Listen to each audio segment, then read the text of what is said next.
제1장 진짜. 상견례 가는 길 운전을 악마를 발로 보았다. 하나? 여러분은 폰으로 혹시 달고 가네요? 사람의 탈을 쓴 악마를 이거 보신 적 얼마짜리 차인 있나요? 줄이나 알아? 저는 평생을 착하게 살면 복이 온다고 믿었습니다. 남편 먼저 보내고 시장 통해서 생선 비린내 맡아가며 아들 하나만 보고 살았으니까요. 그런데 제 인생에서 가장 기뻐야 할 날, 저는 그 악마를 만났습니다. 그것도 제 며느리가 될 여자의 얼굴을 하고서 말이죠. 그날 아침은 유난히 햇살이 좋았습니다. 3월의 봄바람이 살랑거리는 딱 결혼 얘기하기 좋은 날이었죠. 저는 장롱 깊숙이 넣어뒀던 진주 목걸이를 꺼냈습니다. 10년 전 남편이 떠나기 전 마지막으로 선물해준 유품이었습니다. 거울 속에 비친 제 모습, 세월이 야속하게 주름은 늘었지만 표정만큼은 새 신부처럼 설레더군요. 그래, 이만하면 됐다. 우리 준옥이 안 죽게 깔끔하게 하고 가야지. 32, 대기업 과장인 자랑스러운 내 아들 준옥. 그 녀석이 드디어 짝을 데려온다니 밥을 안 먹어도 배가 불렀습니다.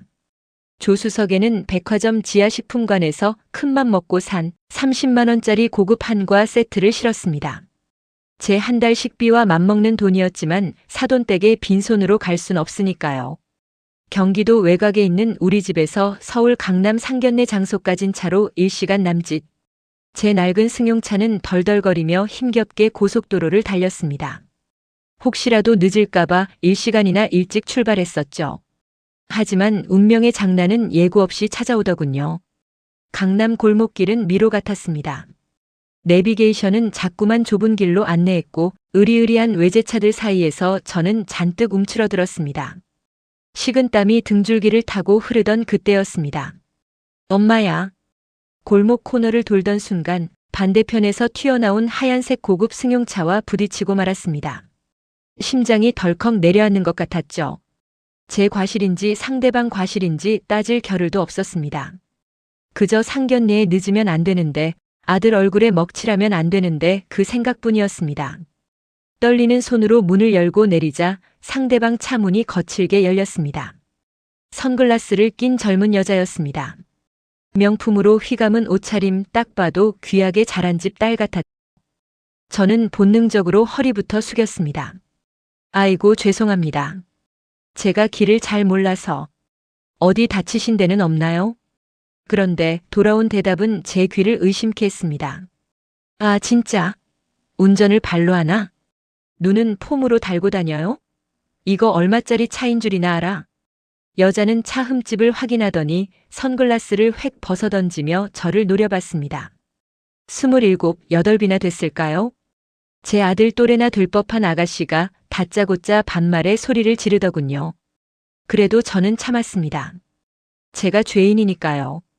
젊은 처자 미안해요. 우리 보험사 부를 테니 화 좀 가라앉혀요. 오늘 내가 중요한 자리가 있어서. 보험? 아줌마 이거 렌트비만 해도 그쪽 똥차값보다 더 나와요. 시간 없으니까 그냥 현금으로 합의하죠? 200만 원. 지금 당장 이체해요. 가벼운 접촉사고에 200만 원이라니요. 제 통장엔 아들 장가보낼 미천이 전부였습니다. 당황해서 우물쭈물하자 여자의 표정이 순식간에 일그러졌습니다. 그리고 평생 잊지 못할 비수를 제 가슴에 꽂았습니다. 돈도 없으면서 차는 왜 끌고 나와? 나이 처먹었으면 곱게 집에나 처박혀 있지.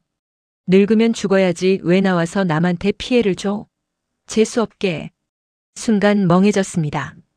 화가 나는 게 아니라 너무 놀라서 말이 안 나오더군요. 늙으면 죽어야지. 그 말이 귓가에서 윙윙거렸습니다.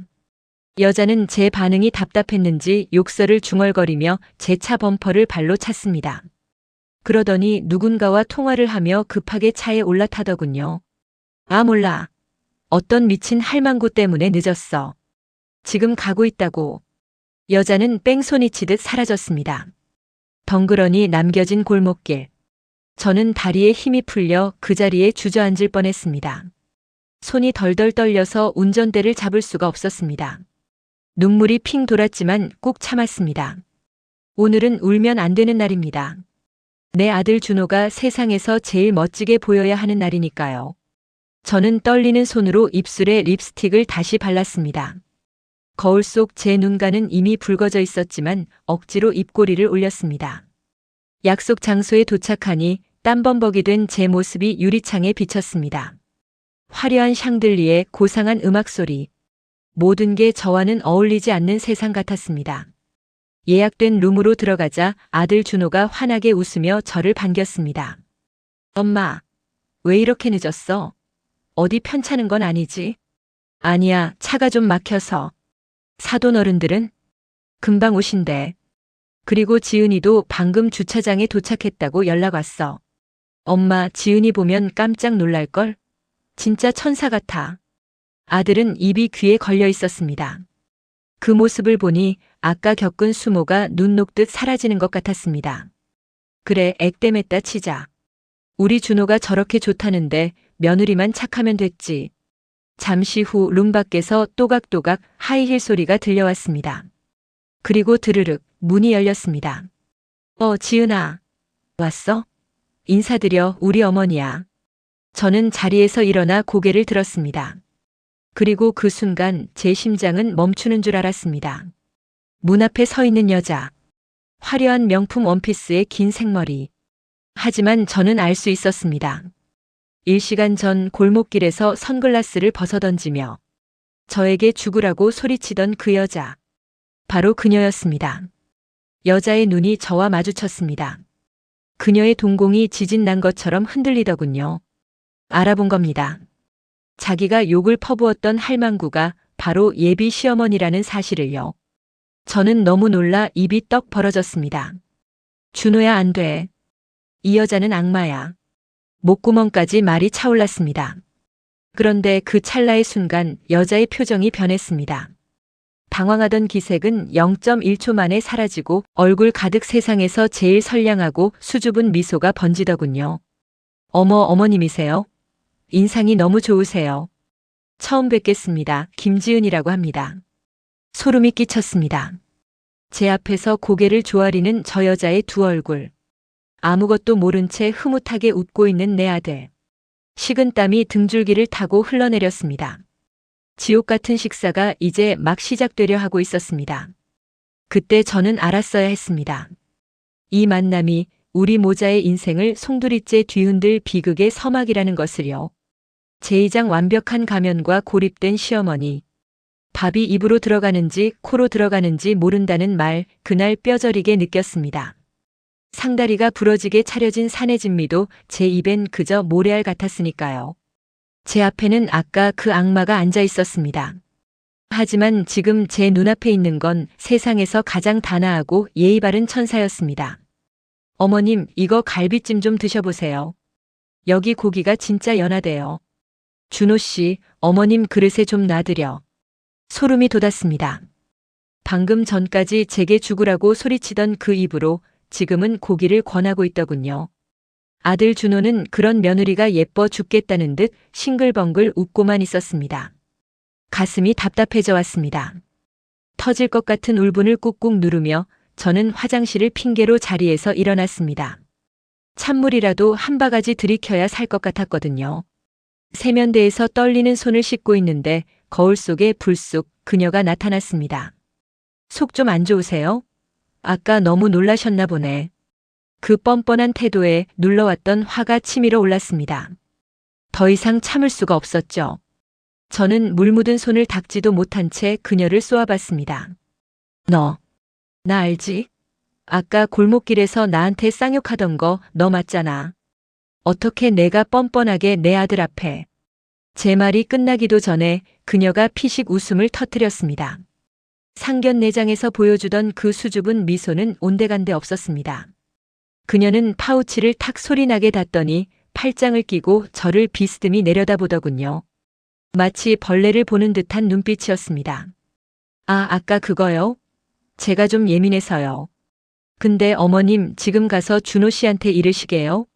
내 며느리가 나한테 욕했다고. 뭐? 이르다니. 사실을 말하는 거야. 준호가 내 본색을 알면 가만히 있을 것 같니? 글쎄요. 과연 누구 말을 믿을까요? 능력 없고 나이 들어 자격지심만 남은 엄마. 아니면 대기업 다니고 집 해오는 젊고 예쁜 예비 신부. 준호 씨, 어머님 생각보다 훨씬 계산적인 사람이에요. 그녀는 제 어깨를 툭 치고는 유유히 나가버렸습니다. 다리가 후들거려 서 있을 수가 없더. 기가 막힌 건 그녀의 말이 틀리지 않을 수도 있다는 공포감이었습니다. 평생을 바쳐 키운 아들이지만 저 여자의 혀 놀림에 넘어가지 않을 자신이 없었습니다. 상견례를 마치고 집으로 돌아가는 길. 운전대를 잡은 아들의 표정은 들떠 있었습니다. 저는 마른 침을 삼키며 어렵게 입을 열었습니다. 준호야, 엄마가 할 말 있어. 지은이 말이다. 아까 오다가 사고 났던 그 차주가 걔였어. 근데 걔가 엄마한테 뭐라고 했는지 아니? 저는 토시 하나 빼놓지 않고 다 말했습니다. 늙으면 죽어야 한다는 말, 돈 없으면 집에나 있으라는 말. 그런데 아들의 반응은 제 예상과 너무나 달랐습니다. 운전대를 잡은 아들의 손등에 핏줄이 서더군요. 저 여자가 아니라 저한테 화가 난 겁니다. 엄마 제발 좀. 지은이가 그럴 리 없잖아. 걔가 얼마나 예의 바른 앤데. 엄마가 너무 긴장해서 헛것 들은 거 아니야? 아니면 엄마 무시한다고 생각해서 지어낸 거야? 준호야, 엄마가 널 두고 거짓말을 하겠니? 내 두 귀로 똑똑히 들었어. 그만해. 나 결혼하는 게 그렇게 싫어? 지은이가 나보다 조건 좋으니까 괜히 트집 잡는 거잖아. 나 진짜 실망이야, 엄마. 억장이 무너진다는 게 이런 걸까요? 아들은 제 말보다 며느리의 가면을 더 믿었습니다. 아니, 믿고 싶었겠죠. 자기가 고른 여자가 그런 패륜아라는 걸 인정하기 싫었을 겁니다. 그날 이후 아들은 제 전화를 피했습니다. 저는 꼼짝없이 며느리 질투하는 못난 시어머니가 되어버렸습니다. 그렇게 며칠 뒤였습니다. 일방적으로 약속을 잡은 지은이가 우리 집에 찾아왔습니다. 경기도 외곽의 낡은 빌라. 곰팡이 핀 벽지와 삐걱거리는 마룻바닥이 오늘따라 더 초라해 보이더군요. 그녀는 화려한 과일 바구니를 들고 들어왔지만 눈은 쉴 새 없이 집구석을 훑고 있었습니다. 마치 부동산 감정사가 낡은 건물을 평가하듯이 말이죠. 어머님 집이 좀 아늑하네요. 혼자 지내시기엔 딱 좋겠어요. 말 속에 가시가 돋쳐 있었습니다. 이런 구질구질한 곳에서 사냐는 비웃음이 들리는 듯 했습니다. 준호가 잠시 화장실에 간 사이 거실엔 저와 그녀 단둘만 남았습니다. TV 소리만 요란하게 울리는 정막 속에서 그녀가 과일을 깎던 칼을 내려놓고 저를 빤히 쳐다보더군요. 그리고 툭 본론을 던졌습니다. 어머님, 준호 씨한테 얘기 들었어요. 저를 반대하신다고요? 반대하는 게 아니라 내가 어떤 애인지 알리는 것뿐이다. 어머님, 솔직해지죠, 우리. 이 집 전세죠? 어머님 모아둔 돈도 별로 없으시잖아요. 저희 결혼하면 준호 씨 월급으로 어머님 용돈 드릴 생각 마세요. 저 밑 빠진 독에 물 붓기 딱 질색이거든요. 얼굴이 화끈거렸습니다. 가난이 죄는 아니지만 자식 결혼 앞둔 부모의 가난은 죄가 되더군요. 그녀는 제 아픈 곳을 정확히 찌르고 있었습니다. 제가 아무 대꾸도 못하고 입술만 깨물고 있자 그녀는 쐐기를 박았습니다. 그리고 앞으로 연락 없이 신혼집 오지 마세요. 비밀번호도 안 알려드릴 거예요. 각자 인생 살죠. 깔끔하게. 아시겠어요? 그때 화장실에서 준호가 나왔습니다. 그녀는 순식간에 표정을 바꾸더니 깎아놓은 사과를 제 입에 넣어주며 살갑게 굴기 시작했습니다. 어머님 아하세요. 사과가 진짜 달아요. 오빠 어머님이 과일 좋아하시나 봐. 자주 사다 드려야겠다. 꺼 봐. 지은이가 이렇게 싹싹한데 엄마는 무슨 걱정을 그렇게 해. 둘이 사이좋게 지내는 거 보니까 좋다. 아들은 꿈에도 모를 겁니다. 방금 제 입에 들어온 사과가 독이 든 사과라는 것을요. 그녀가 돌아간 뒤 저는 씹다 뱉은 사과 조각을 보며 한참을 울었습니다. 분했습니다. 돈이 없어서 무시당하는 것도 서러운데 내 아들까지 저 여자 소나귀에서 놀아난다는 게 견딜 수가 없었습니다. 그날 밤 저는 잠들지 못했습니다. 천장에 그 여자의 비웃는 얼굴이 떠다녔습니다. 준호 씨가 누구 말을 믿을까요? 그래요. 지금은 저 여자가 승자일지 모릅니다. 하지만 이대로 내 아들 인생이 구렁텅이로 빠지는 걸 보고만 있을 순 없습니다. 엄마니까요. 저는 옷장 깊숙한 곳에서 낡은 수첩을 꺼냈습니다. 그리고 적었습니다. 김지은, 너의 진짜 얼굴 내가 반드시 벗겨주마. 고립된 시어머니의 외로운 전쟁은 그렇게 시작되고 있었습니다. 제3장 밝혀진 추악한 진실 그리고 역풍. 62살. 남들은 경로당에서 고스톱 치며 웃을 나이에 저는 검은 모자를 눌러쓰고 스파이가 되었습니다. 평생 시장 바닥만 알던 제가 며느리 될 아이의 뒤를 밟게 될 줄은 꿈에도 몰랐죠. 하지만 엄마의 직감이란 무서운 법입니다. 아무리 아들이 아니라고 우겨도 제 등골을 서늘하게 했던 그 여자의 눈빛은 가짜가 아니었으니까요. 그날도 지은이는 아들에게 철야 야근을 한다고 했습니다. 하지만 저는 알았죠. 그게 새빨간 거짓말이라는 걸요. 오후 7시 그녀의 회사가 있는 강남 빌딩 숲. 택시비 아까워 버스 타고 다니던 제가 난생 처음 택시를 대절해 그녀의 차를 쫓았습니다. 손에 땀이 차서 축축해질 무렵 그녀의 하얀 외제차가 멈춘 곳은 회사가 아니었습니다. 휘황찬란한 네온 사인이 번쩍이는 유흥가, 그 중에서도 은밀해 보이는 칵테일바 앞이었습니다. 그녀는 혼자가 아니었습니다. 입구에서 누군가를 기다리더군요. 잠시 후 훤칠한 키의 젊은 남자가 나타났습니다. 놀랍게도 지은이는 주위를 살피더니 자연스럽게 그 남자의 팔짱을 끼고 안기더군요. 마치 10년 된 연인처럼 말입니다. 제 가슴이 철렁 내려앉았습니다. 내 아들 준호에게 보여주던 그 수줍은 미소는 온데간데 없고 요염하고 대담한 여자가 거기 서 있었습니다. 저는 들키지 않으려 전봇대 뒤로 몸을 숨기고 떨리는 손으로 스마트폰을 꺼냈습니다. 동영상 버튼을 누르는 손가락이 어찌나 떨리던지 숨조차 제대로 쉴 수 없었죠. 다행히 바의 창가 쪽 자리에 그들이 앉았습니다. 유리창 너머로 두 사람의 대화가, 아니 그들의 추악한 거래가 제 카메라에 고스란히 담겼습니다. 오빠 좀만 참아. 결혼식만 올리면 강준호 그 멍청이 돈으로 우리 가게 차릴 수 있어. 걔는 시키는 대로 다 하는 호구잖아. 사랑은 오빠랑 하고 결혼은 돈이랑 하는 거지. 그 늙은 시어머니는 눈치 빠르던데. 아, 그 할망구. 곧 고려장 지내야지. 아님 수면제라도 먹여서 재우던가. 죽으면 그 집 팔아서 우리 여행이나 가자.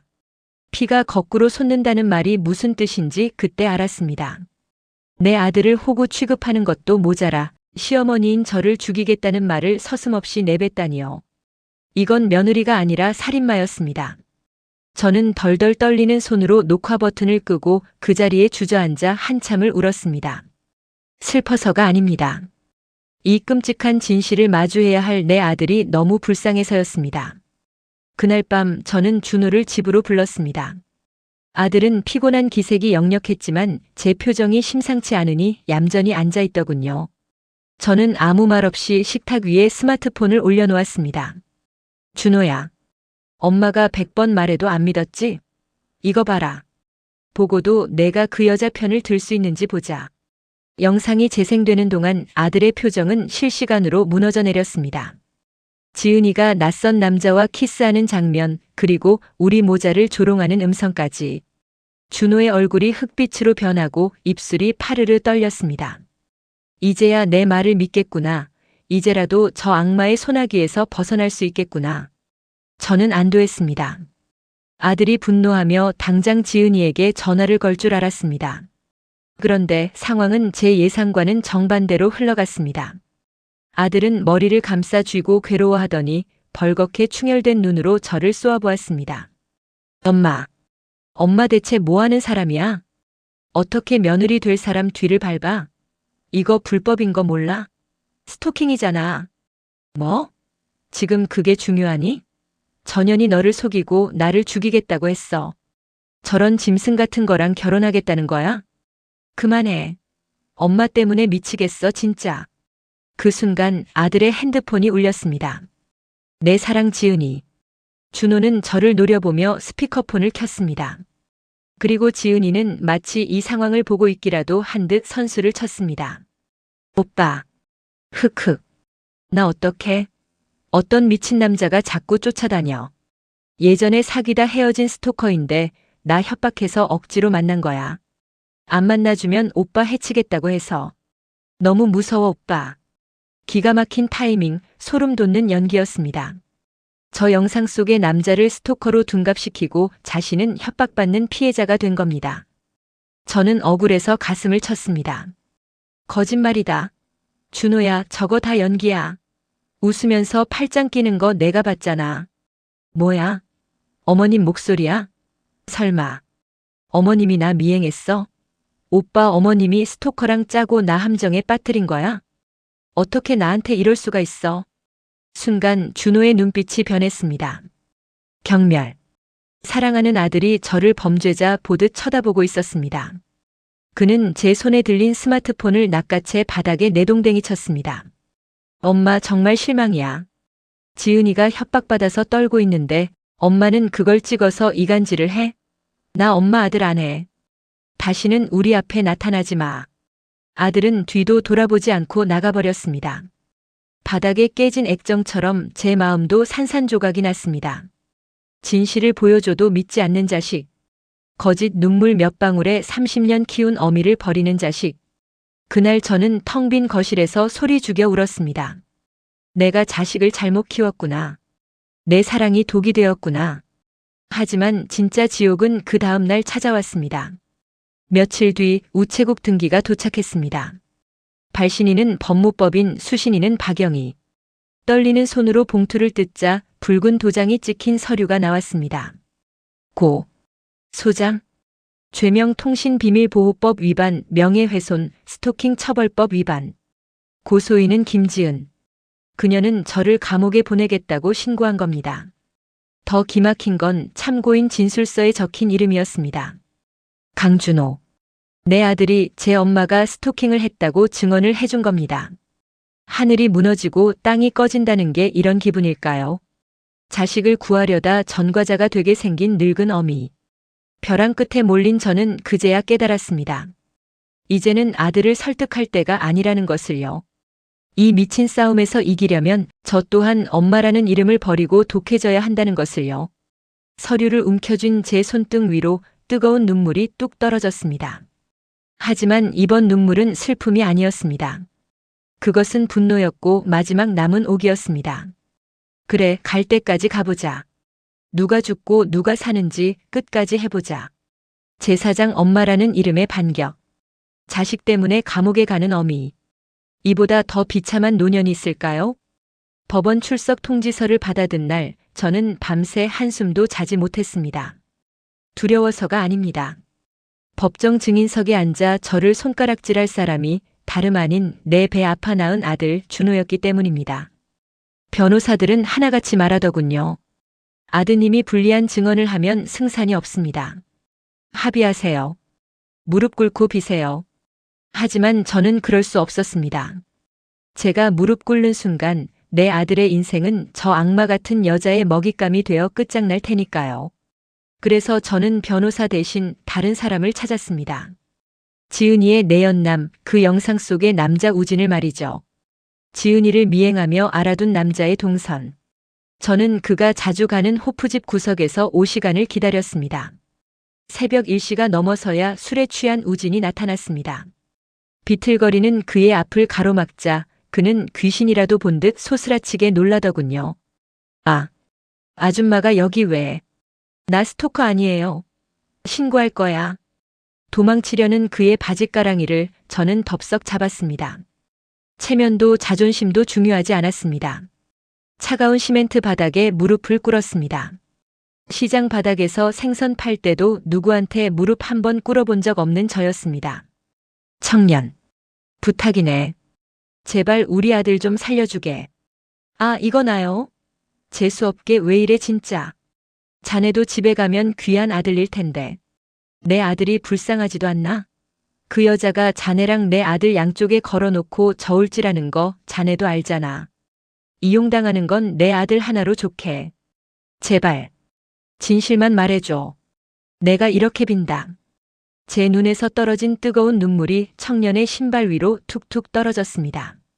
술기운에 짜증을 내던 그 청년의 눈빛이 제 눈물 앞에서 흔들리기 시작했습니다. 그도 알고 있었겠죠. 지은이가 자신을 사랑해서 만나는 게 아니라 필요할 때만 찾는 장난감 취급한다는 것을요. 침묵이 흘렀습니다. 그 침묵이 저에게는 천년 같은 시간이었습니다. 재판 당일, 법원 복도는 숨이 막힐 듯 고요했습니다. 저 멀리서 지은이가 걸어오더군요. 평소에 화려한 옷차림은 어디 가고 세상에서 제일 청순하고 가련해 보이는 파스텔 톤 원피스를 입고 있었습니다. 그 옆에는 수척해진 내 아들 준호가 고개를 푹 숙인 채 서 있었고요. 지은이는 저를 보자마자 보란 듯이 준호의 팔짱을 끼며 입모양으로 말했습니다. 감옥 잘 가요, 어머님. 피가 거꾸로 솟았지만 저는 입을 굳게 다물었습니다. 그래, 맘껏 웃어둬라. 그게 내 마지막 웃음이 될 테니. 재판이 시작되었습니다. 지은이는 판사 앞에서 눈물 연기를 펼쳤습니다. 자신은 협박에 시달린 피해자이며 시어머니가 며느리를 질투해 불법 촬영을 하고 스토킹을 했다고요. 판사의 눈초리가 매섭게 저를 향했습니다. 그리고 드디어 증인 신문 차례가 왔습니다. 피고 측 증인 입장하세요. 문이 열리고 우진이 들어왔습니다. 지은이의 얼굴이 순식간에 하얗게 질리더군요. 아마 꿈에도 몰랐을 겁니다. 제가 이 남자를 설득했으리라고는, 그리고 이 남자가 감히 자기를 배신하고 여기에 나타나리라고는 상상도 못했겠죠.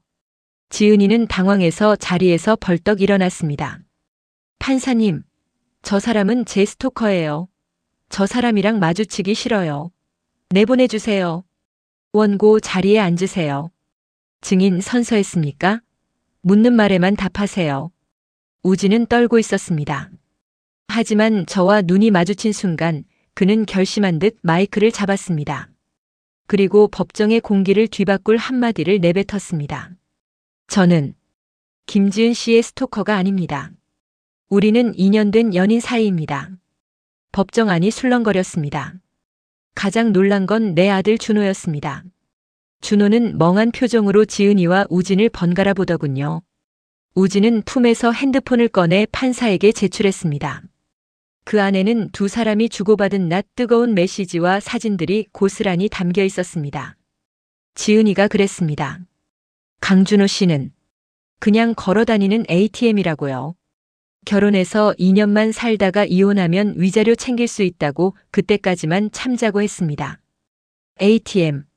내 아들을 현금 인출기 취급했다는 그 말에 준호의 눈동자가 흔들리다 못해 초점을 잃었습니다. 믿었던 세상이 무너지는 표정이었습니다.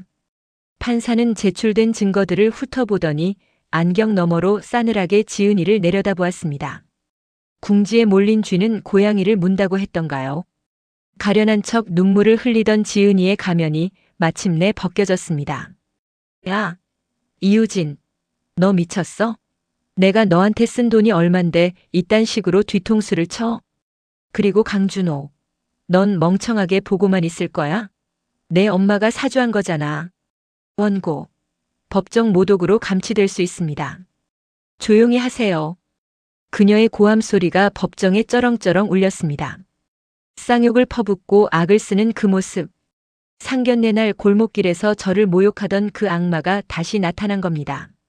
준호는 마치 처음 보는 사람을 대하듯 공포에 질린 눈으로 지은이를 바라보았습니다. 그제야 아들은 깨달은 겁니다. 엄마의 말이 모두 사실이었음을. 자신이 사랑했던 여자는 존재하지 않는 허상이었음을. 지은아, 너 정말 이런 사람이었니?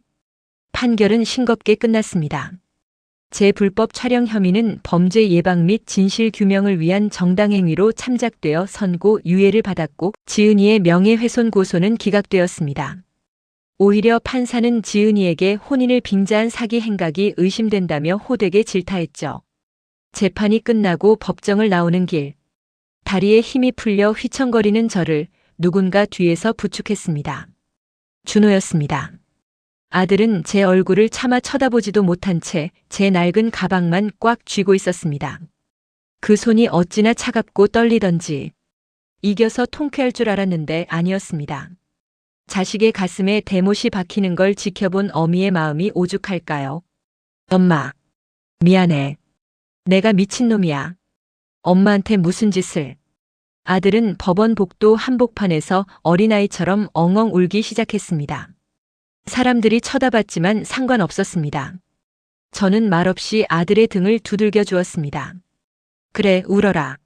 실컷 울고 털어버려라. 나쁜 피는 빼내야 새살이 돋는 법이니까요. 하지만 우리는 몰랐습니다. 모든 게 끝났다고 생각했던 그 순간 독이 오를 대로 오른 지은이가 마지막 발악을 준비하고 있다는 것을요. 그녀의 눈빛은 아직 패배를 인정하지 않고 있었습니다. 법원 주차장 기둥 뒤 우리를 노려보는 서늘한 시선이 느껴졌습니다. 끝날 때까지는 끝난 게 아니었습니다. 제오장 비온 뒤에 땅이 굳는다. 태풍이 휩쓸고 간 자리는 처참했습니다. 하지만 신기하게도 그 폐허 위로 가장 먼저 비치는 건 따뜻한 햇살이더군요. 법정 싸움이 끝난 뒤 지은이는 마지막 발악을 했습니다. 인터넷 게시판에 시어머니의 갑질 때문에 파혼했다며 거짓 글을 올린 겁니다. 하지만 세상은 더 이상 그녀의 눈물 연기에 속지 않았습니다. 이미 법정에서 드러난 그녀의 추악한 민낯, 내연남과의 대화 녹취록이 아름아름 퍼져나갔기 때문이죠. 좁디 좁은 업계 바닥에서 소문은 발보다 빨랐습니다. 명문대 출신 부잣집 딸이라던 그녀의 화려한 스펙이 전부 위조였다는 사실까지 드러났습니다. 결국 그녀는 회사에서 해고당했습니다. 들리는 소문엔 동종 업계 블랙리스트에 올라 지방 어디로 야반도주하듯 떠났다고 하더군요. 뿌린 대로 거둔다는 말, 틀린 말 하나 없었습니다. 그녀가 사라지기 전날 밤이었습니다. 술에 취한 지은이가 아들 준호의 집 앞을 찾아왔습니다. 마지막으로 준호의 마음을 돌려보려 했겠죠. 저는 창문 너머로 그 광경을 지켜봤습니다. 혹시나 마음 약한 내 아들이 또 흔들릴까봐 심장이 조마조마했습니다. 오빠, 문 좀 열어봐. 내가 잘못했어. 근데 그건 오빠가 너무 답답해서 그런 거잖아. 우리 좋았잖아. 다시 시작하자, 응? 준호는 한참 동안 문을 열지 않았습니다. 문 밖에서 지은이의 고함이 울음으로 바뀌어갈 때쯤 드디어 문이 열렸습니다. 준호였습니다. 하지만 예전에 그 우유부단하던 강준호가 아니었습니다. 아들은 차가운 눈으로 무릎 꿇은 지은이를 내려다보았습니다. 가라. 경찰 부르기 전에. 오빠, 나 진짜 갈 데 없어. 회사도 잘리고. 내 사정이야. 그리고 다신 우리 엄마 입에 올리지 마. 너 같은 거한테 무시당할 뿐 아니야. 내 인생에서 영원히 꺼져. 아들은 뒤도 돌아보지 않고 들어와 버렸습니다. 현관문에 기대어 주저앉는 아들의 어깨가 들썩였습니다. 사랑했던 여자의 바닥을 확인하고 스스로 끊어내야 했던 그 마음이 오죽했을까요? 저는 조용히 다가가 아들을 안아주었습니다. 아무 말도 필요 없었습니다. 그저 등을 쓸어내리는 거친 제 손길 하나면 충분했습니다. 시간은 참 공평하게도 누구에게나 똑같이 흐르더군요. 지옥 같았던 봄이 가고 무더운 여름을 지나 가을이 왔습니다. 그 시간 동안 우리 모자에게도 많은 변화가 있었습니다. 준호는 회사 일에만 매진했습니다. 승진도 하고 주말이면 저와 등산도 다니며 잃어버린 웃음을 되찾았습니다. 저 역시 달라지기로 했습니다. 평생 준호 엄마로만 살았던 박영희의 인생을 찾기로 한 거죠. 복지관 탁구 교실에 등록했습니다. 처음엔 라켓 잡는 법도 몰라 헛스윙만 해댔지만 이제는 스매싱도 제법 날립니다. 땀 흘리고 마시는 냉수 한 잔이 그렇게 시원할 수가 없더군요. 자식 걱정, 돈 걱정 내려놓고 오롯이 나를 위해 시간을 쓰니 거울 속 제 얼굴에도 생기가 돌기 시작했습니다. 그러던 어느 날이었습니다. 준호가 쭈뼛거리며 말을 꺼내더군요. 엄마, 저녁 먹으러 올 사람 있어. 가슴이 철렁했습니다. 또 이상한 여자를 데려오면 어쩌나 트라우마가 되살아났죠. 하지만 현관문을 들어서는 아가씨를 보는 순간 제 걱정은 눈 녹듯 사라졌습니다. 안녕하세요, 어머님. 이민지라고 합니다. 빈손으로 오기 뭐해서. 제가 만든 반찬 좀 가져왔어요. 화장기 없는 맑은 얼굴에 단정한 옷차림. 명품 백 대신 묵직한 반찬통을 든 양손. 무엇보다 제 마음을 울린 건 그녀의 손이었습니다. 거칠고 투박하더군요. 준호 말로는 고향에서 부모님 농사를 돕다가 서울로 올라와 성실하게 직장 생활을 하는 친구라고 했습니다. 지은이의 그 매끄럽고 화려한 네일아트 손톱과는 비교조차 안 되는 생활력 강한 진짜 손이었죠. 아이고, 뭘 이런 걸 다. 손이 참 곱다. 아니야, 고생 많이 한 손이네. 귀한 손이야.